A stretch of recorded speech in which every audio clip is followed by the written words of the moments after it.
I really just wanted to have, I guess, the most intense cultural experience I could. So in my interview, I actually told Commander Klug to send me to the most remote, rural experience that the program had to offer, which was a broader view. And apparently Uganda was the option. So when they told me that, I said, that sounds great, and that's how I ended up there. Once I arrived, we met up with program coordinator, and he drove me out to a smaller village outside the capital, which is Kampala, called Bulenga. So once we got there, I actually was staying not with a host family, which I expected, but with the organization's headquarters, which is kind of like a duplex setup. And so I had one wing of the home to myself, and then the other side, there was an attendant that stayed there, and she would prepare meals for me or take care of anything while I was staying there before I would go and help out with the schools or the other activities they had me doing. Bulenga, it's very remote. Go in there, you start on developed roads, and you're in this busy kind of metropolitan area of Uganda, and then it slowly progresses to dirt roads and a complete lack of any infrastructure that I could see. And anywhere I would go around there, the people had never seen a white person, or I was at least very rare, because everyone around me would just call out Mzungu, Mzungu. And I found out later on that just is a term for a white person. And people would approach me, they'd want to take photos with me. Everyone wanted to say hi in English, and most everyone was happy to see me helping out there. Going into it, it was the first time that I had traveled alone. And I was concerned that it might be overwhelming to be in such a remote country and not have someone else to kind of lean on to figure stuff out. I feel like I just adjusted to it pretty quickly. And interacting with the kids, I think one thing I really was reinforced during this trip is that kids are kids everywhere. They're exactly the same here as they are in Uganda, as they are in Asia. Wherever you go, they want to play, they want to talk to you, they want to smile. So it wasn't hard adjusting to that. They were such a welcoming country and such a welcoming people that it was easy to kind of find my stride and just fit into the community and help out where I could. So their school system is relatively informal. I found out quickly that all schooling in Uganda was private, so it's all paid. So all the students there are paying each month to attend. The schools are ranked pretty significantly in terms of quality. It seemed like I was at a nicer school just from the quality of education that the kids had. I taught math and then also English. And going through class, I've never seen kids that age so respectful. They're absolutely quiet. They took care of each other. If one of them was acting out, they would have them quiet down. I never had to ask the class to be quiet or anything. They were amazing. At the school, I found out that no one in Uganda has heard of origami, which when I was a kid, I thought origami was cool. I learned how to make a bunch of stuff, and I ended up teaching the class how to make a paper balloon. I had 50 kids in the class, and we're all going through the steps and folding the paper, and we get to the point where they blow it up and inflate it, and I have never heard such intense emotion. The applause, the cheering, they loved it. They started throwing the paper balloons up in the air. They were jumping and screaming in the class, applauding me and clapping, and they were consumed with that idea. They loved it. Where I was staying was the headquarters for this nonprofit. It's completely Ugandan-based, and it functioned as their office during the day. So every day they had multiple employees come. So I got to know all of them. And one of them, who does all of their social media and everything, he ended up helping me build this doghouse, which I didn't know what I was signing up for when they asked me to do this, because they brought over a bunch of rough sawn lumber, nails, sheet metal, one hammer and one saw.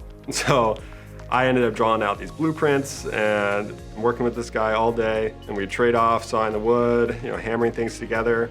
It was hard to knock that out with just the few tools that we had. Turned out pretty nice, and the dogs seemed happy because their wet season was about to approach. It was good to replace what they had before, which was falling apart.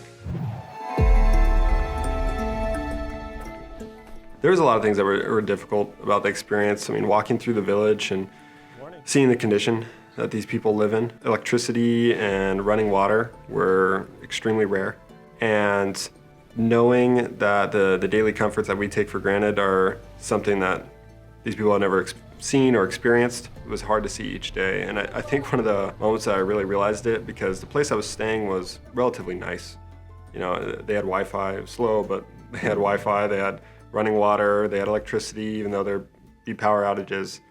But one day after eating, I went to help clean up, and I found out that they've been cooking over charcoal every night. So they don't have a stove, they don't have any modern way to heat up food or, you know, boil water or anything. So every time that they made me coffee or they made me dinner or whatever, they were starting a charcoal fire in this little cast iron pit they had, and then cooking over that with the one pan that they had. And so that was part of the reason that I wanted to get some more modern cooking supplies. So I got them like a nonstick frying pan. I refilled their propane so that they could use the propane stove that they had. And these things are $15 for propane, you know, $20 for a pan. It was a weird balance because in some ways you don't want to be like, oh, that's nothing. Like, sure, I'll pay for that. At the same time, it's $15, and if they haven't bought it yet, when I'm seeing them cook with charcoal every single day, that's a huge, you know, burden for them. One of the other things that came up was when we were building the doghouse, to get a couple more pieces of sheet metal, which had made the job much easier. It was $30. But to them, it's just, that was such an expense that they weren't willing to purchase it. So it was hard because I wanted to help out and I wanted to do as much as I could, but at the same time, I didn't want to just, I guess, throw money at a problem. So I tried to keep a balance of, you know, obviously putting work in and trying to help out in a more conventional way. And then with the little things that I could do like that, you know, I tried to help out. My current assignment, I'm a motor officer, so I do a lot of traffic enforcement, and a lot of people are unaware of different traffic laws. So I think talking to people, especially those that English may be their second language, I've had a new perspective on how I can approach those situations and how I can put people at ease, because now I've been in that experience where, you know, I don't speak the language and I'm trying to communicate, and I understand more so what they're going through when I stop them. One of the other roles that I helped out with was I taught CPR to a lot of the community there, and that was a very interesting topic to experience because there was a kind of a combination of trying to explain something to them, but at the same time have to demonstrate it. And so I found myself finding all these weird ways to do that, whether it's using like a little baby doll that they had, or downloading videos on my laptop so I could show them the video after. But I think all of it has just generally benefited me in how I communicate. And I think that, you know, that was probably the biggest takeaway from the trip. After my trip had ended, I had read that, you know, one of the major attractions of Uganda is it's one of, I think, 3 countries in the world where you can go and see mountain gorillas. And this experience is very popular. Bill Gates has done it multiple times and a bunch of other celebrities. And so right after I got done, I ended up flying out to the northern part of the country where the state park is. I think it's the Bwindi Impenetrable Forest National Park. And you meet up with rangers there, and then they actually track these families of mountain gorillas. And you go and you meet up with the trackers, and you stand 5-6 feet away from a family of gorillas, the silverback, and everything. So I got to hike out there and be right with the whole family. And I got charged by a mother gorilla, and a baby gorilla came up and touched me on the stomach. And so it was an insane experience just hanging out with them for over an hour in the jungle and seeing, you know, what they do day to day. It was awesome.